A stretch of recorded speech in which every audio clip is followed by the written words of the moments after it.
It was 12:03 a.m. when my phone buzzed violently on the nightstand. I rubbed my eyes, thinking it might be a wrong number, but the caller ID made my heart stop. My sister. Her voice was trembling, sharp with fear, and every word she spoke made me freeze in shock. Help. I was robbed, abandoned. 120 miles from home. My mind couldn't process it at first. My sister, always so careful, always so organized. How could she be in this situation? My pulse raced as I fumbled to grab my keys, my brain screaming for logic, for answers. Where exactly was she? Who had done this? Was she hurt? I could hear sirens in my mind before there were any outside. The night felt darker than usual, the silence of my apartment heavy, suffocating. The idea of her alone, scared, and stranded miles away made my stomach twist into knots. I tried to stay calm on the phone, asking questions, trying to guide her, but her words came out broken, panicked. I could hear uneven breathing and the faint sounds of distant traffic. Someone had taken everything from her, her wallet, her phone, her sense of security, and left her on a lonely road where the nearest gas station was miles away. Every second felt like a lifetime. I promised myself I wouldn't panic, that I would get to her, that I would fix this. But deep down a cold fear ran through me. What if I didn't get there in time? What if something worse had already happened? The night had suddenly turned into a nightmare, and I was about to drive into it, not knowing what I would find. It was just past midnight when my phone shattered the silence of my small apartment, buzzing insistently on the nightstand. I groggily reached for it, assuming it was some wrong number, but the name flashing on the screen made my heart skip a beat. My sister. My pulse started racing before I even answered, and when I heard her voice, I nearly dropped the phone. Her words were frantic, broken, and laced with terror. Help! I was robbed, abandoned. 120 miles from home. The panic in her tone cut through me like a knife, and I could feel a cold shiver run down my spine as I swung my legs out of bed and grabbed my keys. The night felt suddenly heavier, darker, and every shadow in my apartment seemed sharper, almost threatening. I tried to calm myself as I asked questions, but her voice trembled so badly that it was nearly impossible to understand her. She was somewhere I had never been, somewhere isolated, far from any familiar road or town, with no money, no phone, and no one to help her but me. I could hear the faint sound of traffic in the distance, a lonely hum that only intensified the sense of isolation and fear. My mind raced, imagining every possible scenario. Was she hurt? Did they take everything from her? Was she being followed? I felt a mix of anger, fear, and helplessness that made my hands shake as I fumbled to unlock my car. My thoughts bounced between worst-case scenarios and the desperate hope that I could get to her before anything truly awful happened. As I drove, every mile stretched endlessly, the road illuminated only by my headlights, cutting through the darkness that seemed to press in from all sides. The GPS was slow to load, but I typed in the coordinates she had managed to send before her phone died, and I followed the glowing line with a mix of hope and dread. Each mile marker felt like an eternity, each turn making me imagine her standing alone, frightened and vulnerable, in the dark.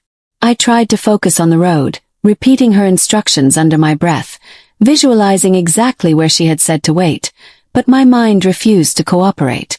Memories of her as a little girl, running to me for comfort after a nightmare, flashed through my mind, and now she was calling me in a nightmare that wasn't imaginary. My chest tightened, and I found myself gripping the steering wheel so hard that my knuckles went white.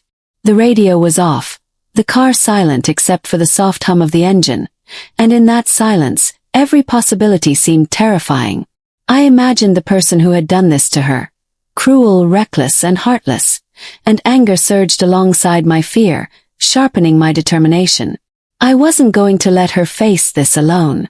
I promised myself silently that no matter what, I would reach her, that nothing would stop me from finding her and bringing her home safely.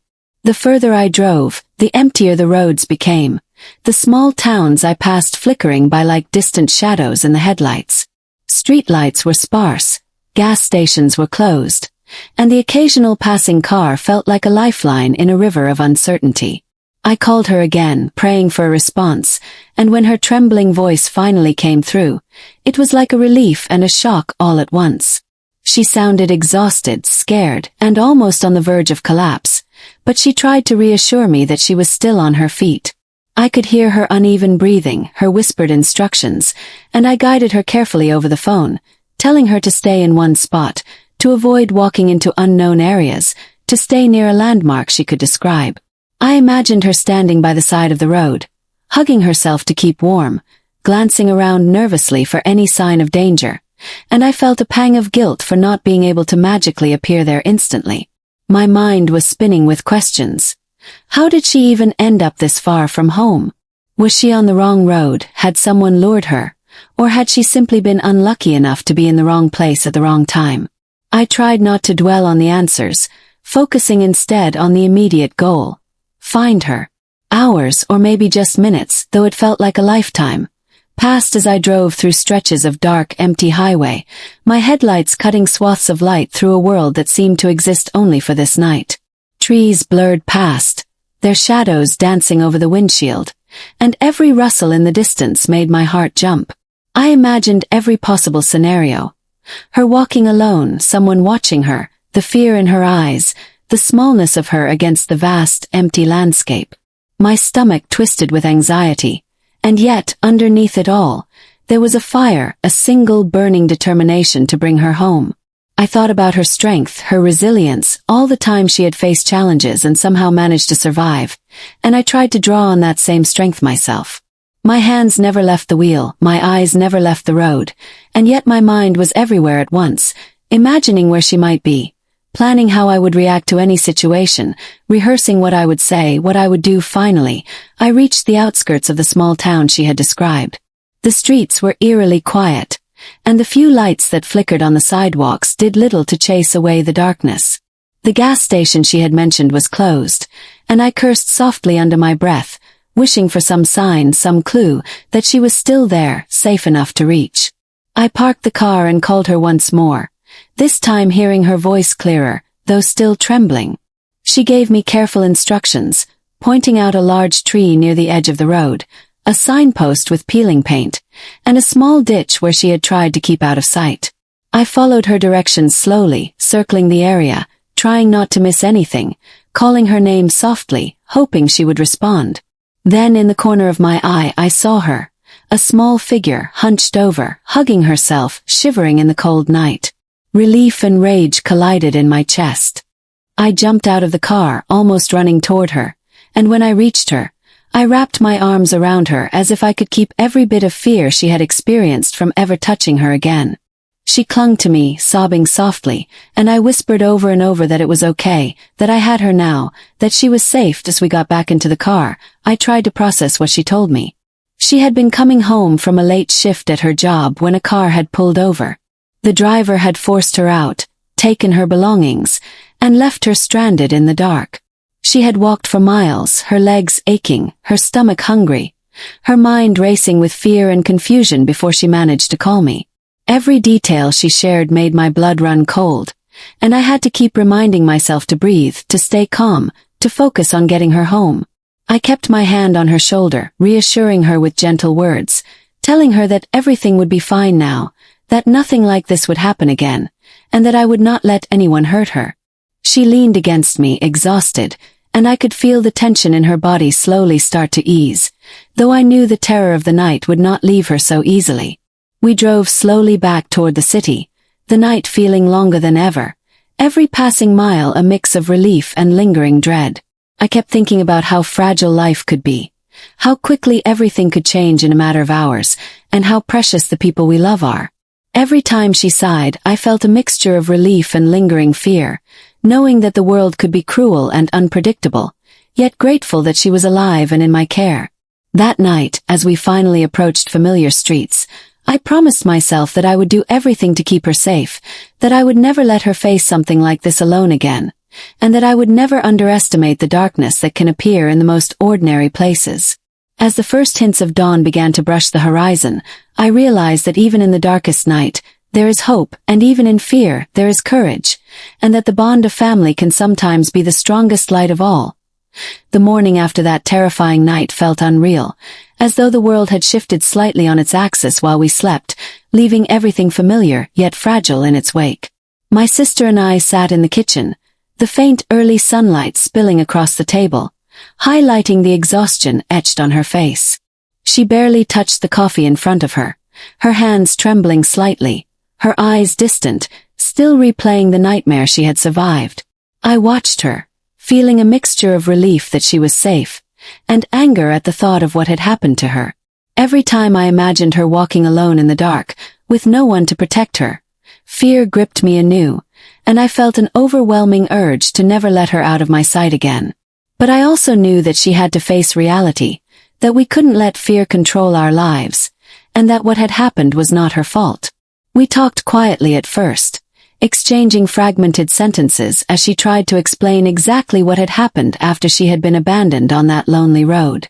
The words spilled out haltingly, each one heavy with terror and exhaustion. She had been returning from a late shift, tired but careful, trying to get home before midnight, when a car had appeared from behind her, suddenly braking and blocking her path. At first, she thought it was someone who needed help or a fellow traveler, but the moment the window rolled down, the voice that called to her was harsh, commanding, and threatening. She had tried to ignore it, to move past, but the driver stepped out, demanding she hand over her bag and wallet. Panic had surged through her, her legs shaking, her voice failing her when she tried to resist, and in the end, she had no choice but to comply. The person had taken everything of value and then, without warning, pushed her out of the car and sped away, leaving her in the pitch-dark emptiness of a road where no one else was in sight. She described how she had stumbled along, each step wobbly with fear and exhaustion, calling my name into her phone, unsure if anyone would answer, terrified that she might not make it home at all. I sat across from her, listening, my hands curled tightly around my coffee cup, my jaw clenched against the anger rising inside me at the thought of someone doing such a thing to my sister.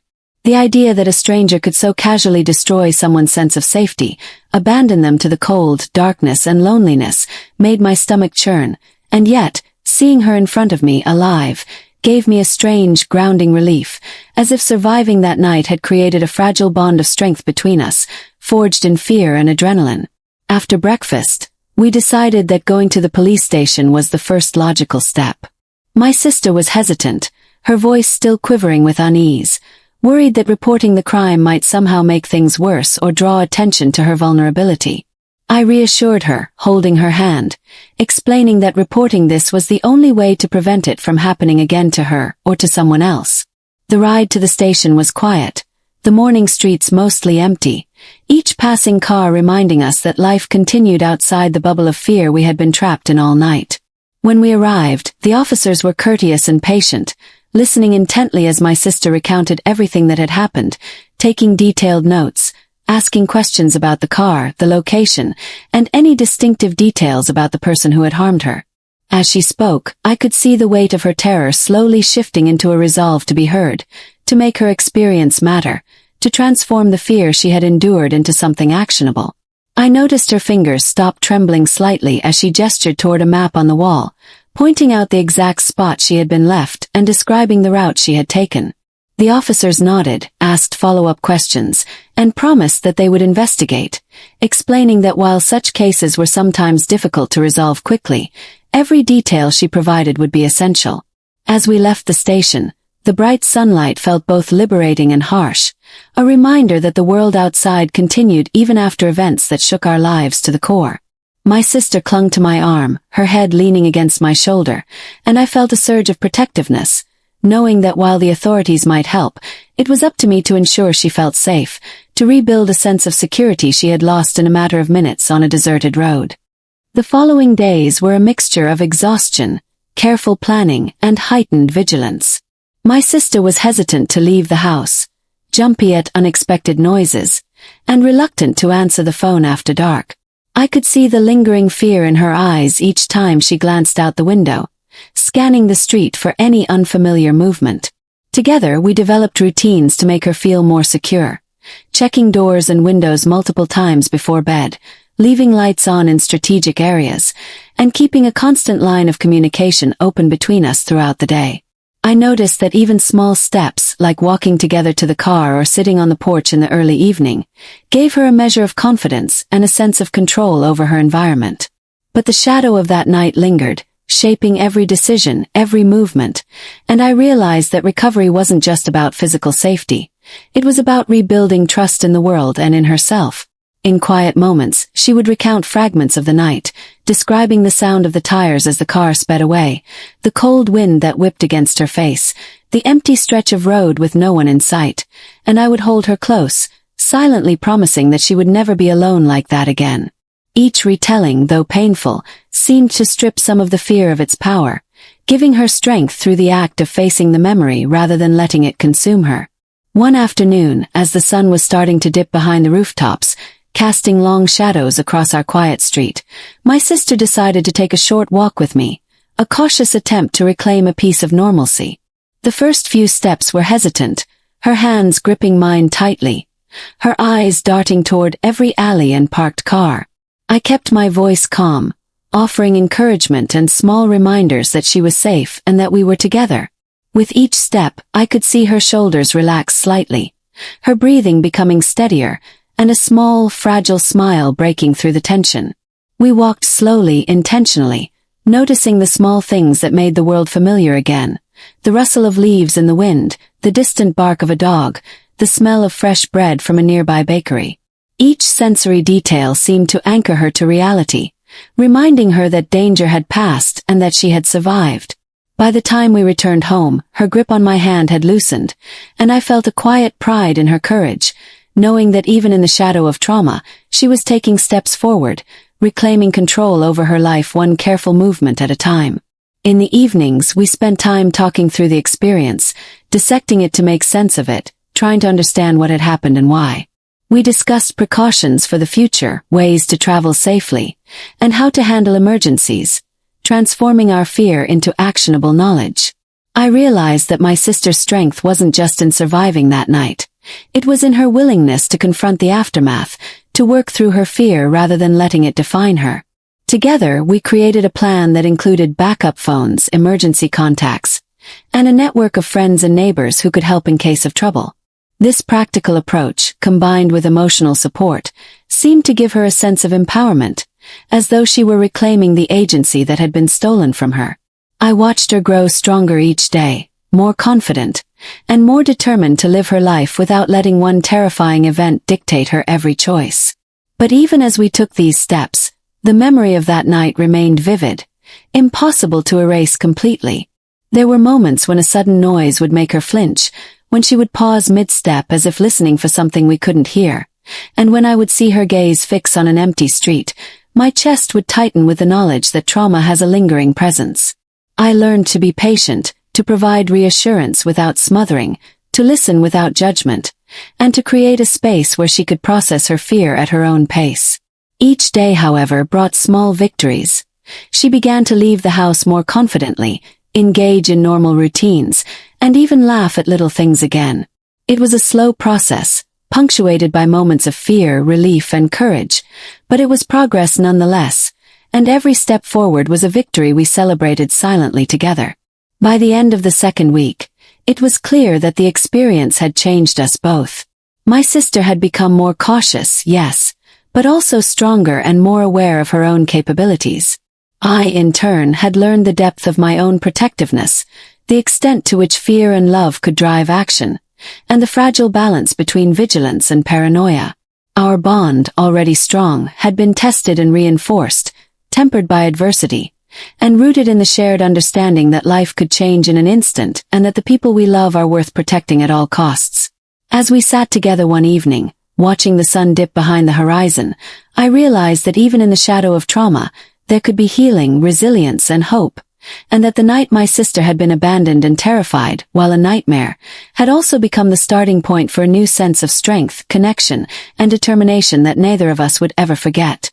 The weeks following the robbery had brought a strange mix of relief and lingering unease, a delicate balance between reclaiming normalcy and remaining vigilant, and it was during this fragile period that my sister began to notice small, unsettling signs that suggested the danger had not completely passed. One late afternoon, as we were walking to the corner store for a few groceries, She paused suddenly, her eyes narrowing at the figure of a man standing across the street, leaning casually against a lamppost. My heart leapt into my throat, and I instinctively stepped closer to her, putting a protective arm around her shoulders. The man's gaze seemed to linger a moment too long, his eyes scanning the street and the sidewalks as if he were searching for someone, and then he turned and walked away at a measured pace.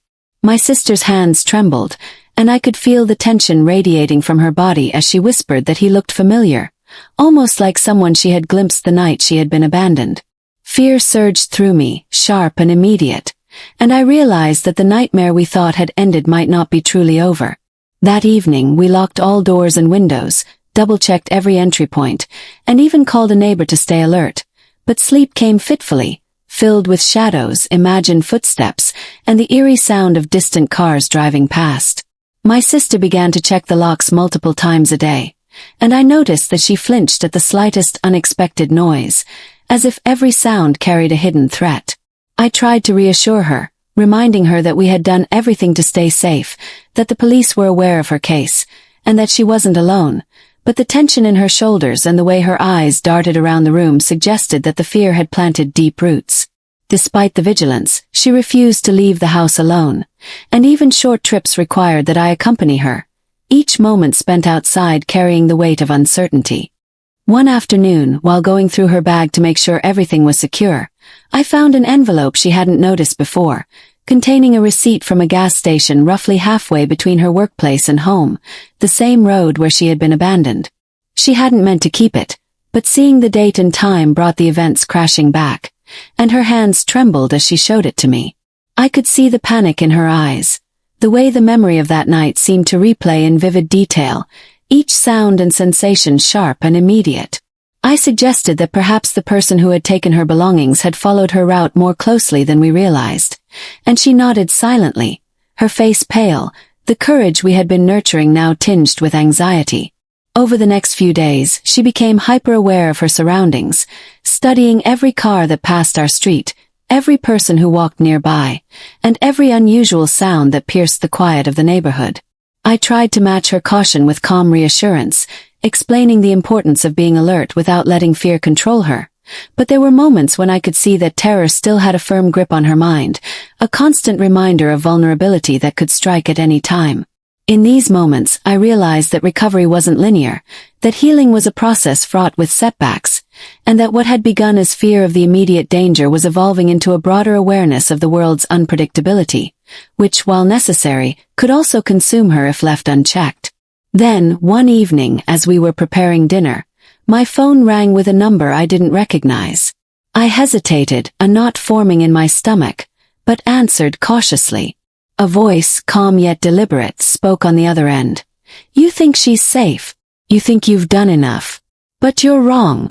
The line went dead before I could respond, and I stared at the phone, frozen, as the room seemed to shrink around me. My sister had been watching from the doorway, her eyes wide, and I could see the color drain from her face as I explained what had just happened. The fear that had been simmering beneath the surface now boiled over, and she clutched my arm, whispering that she felt watched, that someone was still following her. I felt a mixture of fury and helplessness. The person responsible for terrorizing her had crossed a new boundary, reminding us that even after months of careful planning and precautions, the danger wasn't entirely gone. That night, we sat together in the living room, lights on, doors locked, phones within reach, and I held her close, trying to convey the unshakable truth that she was not alone, that I would not let anyone harm her again, and that we would face this together. Sleep was impossible, replaced by anxious plans, what-if scenarios, and constant vigilance, and I realized that our lives had shifted irrevocably, that we could no longer take ordinary nights for granted. Over the next several days, we increased security measures, installing cameras around the house, motion-detecting lights, and a more secure locking system for doors and windows. We spoke with the police, who assured us that the threat was being investigated, though they cautioned that results might take time. My sister insisted on accompanying me everywhere, and I found myself walking beside her at all times, watching every movement, listening intently to every sound. The tension between freedom and safety became increasingly pronounced, Each moment outside our home a careful negotiation, each interaction measured and deliberate. Despite the fear, she also began to show remarkable resilience. She took steps to reclaim her independence, cautiously leaving the house for short errands, checking in with me every few minutes, and even beginning to smile at small, harmless things, such as the chirping of birds or the smell of fresh bread from the bakery down the street. I noticed that with each tiny victory, her confidence grew, though the shadow of that night never fully dissipated. The lingering memory of abandonment, of vulnerability, remained a constant undercurrent in our lives, shaping our decisions, our actions, and our perception of the world. Then, one day, as she returned home from a short walk, she found a folded piece of paper tucked under her windshield wiper. Her hands trembled as she picked it up, unfolding it to reveal a message written in neat, deliberate handwriting. "We know you're careful, but careful won't save you forever." Panic surged through her, and I felt a cold, burning fury rise inside me. This was no longer just an act of random violence. It was a deliberate attempt to instill fear, to control, to dominate. We called the police immediately, and they arrived within the hour, taking statements, inspecting the area, and promising that they would increase patrols in the neighborhood. But even as officers reassured us, I could see the way my sister's eyes flicked to every shadow, every passing car, every movement beyond our window. The terror had returned, sharp and immediate, and I knew that the psychological scars were just as dangerous as any physical threat. I stayed close to her, guiding her, offering reassurance, repeating over and over that we would not allow this to control our lives, and that together we would face whatever came next. In the following days, we began to piece together a more strategic plan for safety. We tracked her usual routes, avoided isolated areas, and created a network of friends and colleagues who could check in regularly. She carried an emergency phone, a whistle, and a small flashlight, all measures intended to give her a sense of control. I accompanied her everywhere, and even when we were inside, we maintained routines to keep us alert, checking locks, monitoring cameras, and ensuring that she never felt alone. The constant vigilance was exhausting, both physically and mentally, but it was necessary, and over time it became a rhythm, a shared understanding between us that safety was an ongoing effort. Despite this, there were moments when she would break down, overwhelmed by the weight of what had happened, and I would hold her, reminding her of her strength, of how far she had come, and of the fact that she had survived, that she had not given up, and that she was not alone. Each of these moments was a reminder that healing was not linear, that progress could coexist with fear, and that courage often meant confronting terror one small step at a time. By the end of the third week, my sister had started to regain small fragments of confidence. She ventured out for longer walks, spoke to neighbors, and even began to laugh again at trivial things, though the shadow of the threatening messages still lingered. I noticed a subtle shift in her demeanor, a combination of caution and resilience, a balance between awareness of danger and determination to reclaim her life. She had learned to recognize fear, to confront it without letting it dominate her, and to rely on both practical measures and the support of those who loved her. I, in turn, had learned the depth of responsibility that comes with protecting someone you care about, the exhaustion and vigilance required to maintain safety, and the fragile line between fear and empowerment. As we sat together one quiet evening, watching the sun dip below the rooftops, I realized that while the threat had not disappeared, we had grown stronger, more aware, and more prepared. The experience, harrowing as it had been, had forged a new sense of connection, resilience, and determination that neither of us would forget, a knowledge that even in the face of uncertainty, courage and love could prevail, and that the bonds of family were sometimes the strongest defense against fear itself. As the days turned into weeks, a tense routine had formed around my sister and me, a rhythm of caution and vigilance that seemed to dominate every waking moment. But despite our best efforts, the world outside our carefully constructed bubble refused to remain entirely predictable, and one seemingly ordinary evening proved that the past had not yet finished its relentless pursuit. We had just returned from a brief trip to the supermarket, a small excursion meant to reclaim some sense of normalcy, when I noticed an unfamiliar vehicle parked across the street, its engine off, windows dark, yet somehow commanding attention in the quiet neighborhood. My sister stiffened beside me, and I immediately felt the familiar surge of fear and protectiveness that had become second nature since the night of the robbery. I instructed her to stay inside while I cautiously approached the car, heart hammering in my chest, my mind racing with questions and worst-case scenarios. As I drew closer, the car door creaked open, and a man stepped out casually as though nothing was wrong, scanning the street with a calm that made my skin crawl. He paused, his gaze landing momentarily on our house, then shifted, and I felt an icy knot tighten in my stomach. I retreated inside, closing and locking the door behind me, my hands shaking as I told my sister to call the police immediately. Her hands were trembling as she dialed, and her voice quivered as she described the scene. Her eyes fixed on the shadow of the man who had intruded on our sense of safety. Minutes felt like hours, each tick of the clock amplifying the tension in the room. We could hear the distant sound of a siren approaching, and my chest tightened as I realized that the man hadn't fled. He had been waiting, watching, testing boundaries, and the sense of violation cut deeper than any physical threat. The police arrived swiftly, taking statements and inspecting the area, but even as the officers reassured us, I could see the fear in my sister's eyes, a fear that refused to be soothed by words alone.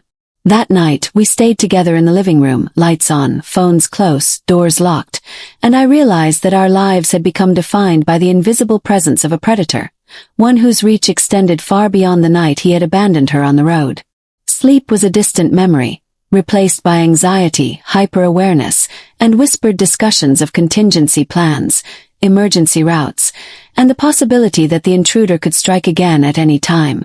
My sister clung to me, her small hands gripping mine, and I felt the weight of responsibility settle heavily on my shoulders, a mixture of fear, determination, and the relentless need to protect her at all costs. The following days were a delicate dance between reclaiming a sense of ordinary life and acknowledging the persistent threat that lingered like a shadow over every decision. We installed additional security cameras, tested alarm systems, and even spoke with neighbors to remain vigilant, creating a network of protection that, while necessary, reminded us constantly that the danger was never fully gone. Each trip outside was carefully coordinated. Times were chosen to avoid isolation, routes were memorized and rehearsed, and emergency contacts were kept within immediate reach. Despite the precautions, my sister struggled with trust and confidence, her eyes darting toward every passing car, every shadow, every unexpected sound. I guided her patiently, reminding her of our strategies, our preparations, and the fact that she was not alone, but I could not erase the lingering terror from her mind. One afternoon, as we walked to a nearby cafe, she suddenly froze, pointing to a man standing a few feet away who seemed to blend into the crowd with casual ease. My pulse raced, and I instinctively moved closer, scanning for any signs of threat, but he did not follow, did not speak, and eventually walked away, disappearing into the distance. Still, the impact on my sister was immediate. Her body shook, her breathing uneven, and I held her as she whispered that she felt trapped, that no matter how careful we were, the world itself seemed dangerous. I tried to reassure her, emphasizing her resilience and the precautions we had in place, but the episode left both of us unsettled, a stark reminder that fear could resurface even in moments that seemed safe, and that vigilance was a necessary, albeit exhausting part of our lives. That evening, while reviewing the footage from our security cameras, my heart sank as I noticed a shadowy figure lingering near the edge of our property, moving deliberately but avoiding direct observation. My hands trembled as I rewound the footage, replaying it over and over, trying to identify details, but the person's intent remained obscured by darkness and distance. My sister watched silently, her face pale, and I could see the old terror returning, sharpened by the visual confirmation that someone had been actively monitoring us. The police were contacted once again, and officers assured us that they would increase patrols and investigate, but the emotional impact was undeniable.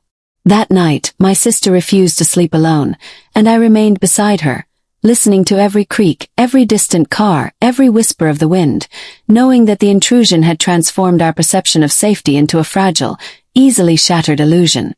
Over the following days, we adjusted our routines further, adding motion sensors, installing better lighting, and taking additional precautions, but the fear had become a constant companion, shaping every choice and interaction. Even inside the home, we were vigilant. Doors were double-checked, windows monitored, and we maintained constant communication, a lifeline in a world that now felt unpredictable and hostile. One night, a week later, an unexpected knock at the door sent my sister into a panic. I instructed her to stay back as I peered through the peephole, seeing a delivery driver with a package. The relief was immediate, but the episode underscored the reality that ordinary events could trigger extraordinary fear, a lingering consequence of trauma. We took steps to preemptively manage these triggers, creating designated drop-off areas for deliveries, coordinating visits, and carefully planning excursions. Despite the precautions, my sister remained cautious, her body language revealing subtle signs of stress. Hands fidgeting, shoulders tense, eyes scanning constantly. I realized that the challenge we faced was not merely external. The internal battle against fear, panic, and the constant replaying of past events was equally demanding. I made it my mission to provide not only protection but also reassurance, structure, and a sense of control, helping her regain confidence in her ability to navigate the world safely. Weeks later, an unexpected breakthrough occurred when the police contacted us with new information regarding the initial robbery. They had identified a suspect who matched the description my sister had provided, someone with a prior history of similar offenses. The news was both a relief and a source of tension. While the identification offered hope for justice, it also reminded us that the perpetrator was still active, and that the threat could extend further. The police advised us to continue exercising caution, maintain all security measures, and remain vigilant until the case was fully resolved. My sister, while relieved that progress was being made, still struggled with fear, and I witnessed firsthand the delicate balance between hope and anxiety, between the desire to return to normal life and the reality of ongoing danger.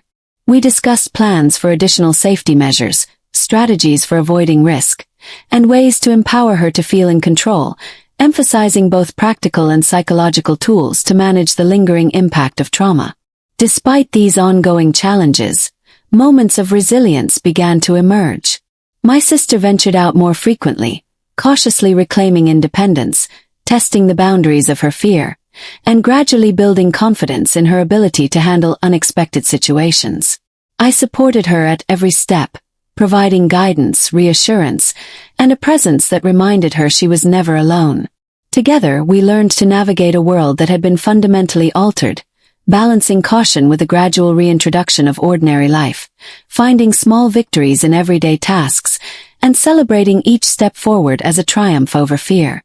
Yet the memory of that night, the shadowy figure by our home, and the threatening messages remained, a persistent reminder that vigilance was necessary, that courage required constant effort, and that the path to safety and peace was ongoing. By the end of this chapter, we had transformed our home into a fortress of security and routine, a carefully orchestrated environment designed to protect my sister while fostering resilience and independence. Yet even in the midst of these measures, the world outside remained unpredictable, a constant source of tension and vigilance. My sister's journey of recovery was ongoing, punctuated by moments of fear, resilience, and small victories, and I realized that the bond between us had strengthened in ways that only adversity could forge. In the shadow of ongoing threats, we had discovered an inner strength, a determination to face uncertainty with courage, and a shared understanding that even in the darkest times, family, love, and vigilance could provide the foundation for survival, growth, and eventual peace. The tension that had defined our lives for weeks finally reached a breaking point one late evening, a night that began like any other but ended with a storm of fear, courage, and unexpected revelation that would forever change how my sister and I viewed safety, family, and resilience.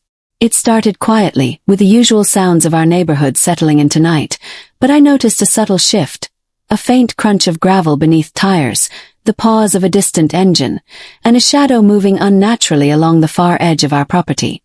My heart immediately jumped into my throat, and I glanced at my sister, who was sitting tensely on the couch, her hands clenched in her lap. I whispered for her to stay low, and together we crept toward the front window, barely breathing, trying to discern what had triggered the unease that had become all too familiar. Outside, the figure of a man materialized, moving deliberately but cautiously, as if aware that he might be observed. My pulse raced, adrenaline surging through every vein, and I realized with a sickening clarity that this was no random passerby.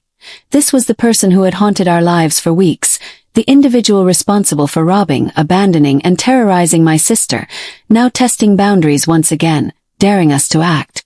I grabbed my sister's hand, reassuring her with a whisper that we were going to handle this together, and my mind raced through every possible contingency, every scenario we had rehearsed in whispers and strategy sessions over the previous days. I reached for my phone to call the police but hesitated, realizing that if the intruder spotted us making a move, it could provoke immediate danger. Instead, we waited, holding our breath, counting seconds that stretched into agonizing minutes, each second amplifying the terror that had become an unwelcome companion in our lives. Then, as though the night itself conspired with fate, the man moved closer, peering toward our door, and in that instant my instincts kicked in, a mixture of fear and determination flooding every fiber of my body. I told my sister to stay behind me as I stepped cautiously toward the door, my heart pounding, palms sweating, the weight of responsibility pressing heavily against my chest. When I finally confronted him, my voice firm but steady, I demanded to know what he wanted and why he had been following us, and for a moment, silence stretched between us like a drawn-out thread of tension. The figure shifted, finally speaking in a low, calm tone, admitting that he had intended to intimidate my sister, to ensure she never felt safe, but insisting he meant no real physical harm. Rage and disbelief surged through me, my mind spinning as I processed his words. The psychological torment, the countless nights of fear, the intrusion into our lives. It was all meant to control, to dominate, to strip away our peace. I did not back down, repeating that we would not allow fear to govern our lives, that we had taken steps to protect ourselves, and that his actions had consequences. The man hesitated, caught between arrogance and uncertainty, and I realized in that moment that our weeks of vigilance, our careful planning, and our determination to remain resilient had given us a strength he had not anticipated. The police arrived shortly after, tipped off by a neighbor who had noticed the figure outside, and officers quickly secured the scene, taking the man into custody. Relief flooded through me, tempered by the realization that the threat had been real, immediate, and intentional, but finally, justice was taking its first concrete step toward resolution. My sister collapsed into my arms, exhausted, trembling but alive, and for the first time in weeks, I felt a sense of finality, a glimmer of hope that the terror that had dominated our lives could be brought to an end. The days that followed were filled with a cautious sense of renewal. With the perpetrator in custody, the threatening presence that had loomed over us began to dissipate, replaced slowly by a fragile, tentative feeling of safety. My sister, though still cautious, began to reclaim independence, venturing outside for short walks, engaging in normal routines, and even laughing at small, ordinary moments that had previously seemed impossible.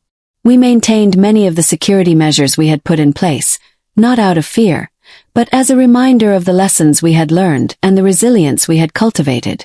Our bond, already strong, had been tested and tempered by adversity, creating an unspoken understanding of strength, trust, and the lengths we would go to protect one another. Each morning, as we prepared for the day, there was a quiet gratitude for life continuing, for ordinary moments that had once been taken for granted, and for the knowledge that, while danger could arise unexpectedly, courage, vigilance, and love could create a shield against fear. The police investigation progressed over the following weeks, uncovering further details about the man's history and the pattern of his crimes, validating the fear my sister had endured and affirming that our precautions had been necessary. Court proceedings were scheduled, and the threat of retribution diminished as legal measures were put in place. My sister, encouraged by the support of law enforcement, friends, and me, began to process the emotional trauma more fully, acknowledging the lingering fear while also recognizing her own strength in surviving, enduring, and reclaiming her sense of agency. We attended counseling sessions together, which helped her articulate the anxiety that had shadowed her for so long and develop strategies to manage unexpected stressors, reinforcing both emotional resilience and practical preparedness. Slowly, the nightmares began to fade, replaced by dreams of ordinary life, moments of safety, and the comforting presence of family. One afternoon, as we sat in the living room reflecting on the ordeal, my sister turned to me, her eyes bright with a combination of vulnerability and newfound strength, and said that while the experience had been terrifying, it had also revealed her own resilience and the depth of our bond. I realized that the journey through fear had transformed both of us, teaching lessons about vigilance, trust, courage, and the unbreakable nature of family. The ordeal had stripped away the illusion of invulnerability, replacing it with a grounded understanding of the world's dangers and the ways we could prepare, protect, and support one another. The trauma had been real, intense, and transformative, but it had also created a path toward growth, empowerment, and the reclamation of life that had once been overshadowed by terror. As time passed, my sister resumed her daily routines, approaching life with a measured confidence, a balance between awareness and courage. I watched her navigate the world with a careful determination, knowing that the lessons of those harrowing nights would remain, but also recognizing that they had strengthened her in ways that fear alone never could. Our home, once a place of vigilance and heightened alert, gradually returned to a sanctuary, a space of safety, comfort, and normalcy. We celebrated small victories, grocery trips without panic, walks in the park, evenings of quiet conversation, each one reinforcing the fact that life could continue, even after trauma, and that resilience was built through action, presence, and the refusal to surrender to fear. Eventually, the court proceedings concluded, with the man held accountable for his crimes. Justice, slow as it had been, offered closure, a tangible affirmation that the actions intended to dominate and terrify could not succeed. My sister, while cautious, felt a sense of relief and validation, understanding that the ordeal, while painful, had ended in a resolution that allowed her to move forward without the constant shadow of threat. We reflected together on the months of tension, vigilance, and fear, acknowledging the courage it had taken to endure and the strength that had emerged from surviving. In those reflections, we discovered a shared resilience, a bond fortified by adversity, and a profound gratitude for life, safety, and each other. By the time spring approached, the world felt brighter, safer, and more forgiving. My sister, though forever changed by the experience, walked with a quiet confidence that radiated both caution and empowerment. She had learned to trust her instincts, to assert boundaries, and to navigate the world with awareness rather than fear. I, in turn, had learned the depth of protectiveness, the patience required to nurture recovery, and the ways in which love and vigilance could transform fear into strength. Together we emerged from the ordeal not broken, but transformed, carrying with us the lessons of resilience, the importance of family, and the understanding that even in the darkest nights, hope, courage, and determination could prevail. The nightmare that had begun with a phone call in the dead of night had tested us, frightened us, and forced us to confront the fragility of safety, but it had also forged an unbreakable bond, a newfound strength, and the certainty that no matter what challenges lay ahead, we could face them together. In the quiet of the evening, as we sat side by side watching the sunset paint the sky with hues of gold and rose, I realized that the terror had passed, leaving behind not just scars but lessons, courage, and an unshakable sense of hope. The chapter of fear had closed, and in its place, a new chapter of life, resilience, and love had begun, one that neither of us would ever take for granted, and one that would shape the way we approached the world for years to come. Enjoyed this gripping story? Like, share, and comment your thoughts. And don't forget to subscribe to Twisted Fate Chronicle for more shocking tales. Stay tuned for more twists and turns. Hit that subscribe button and join the Twisted Fate Chronicle family today.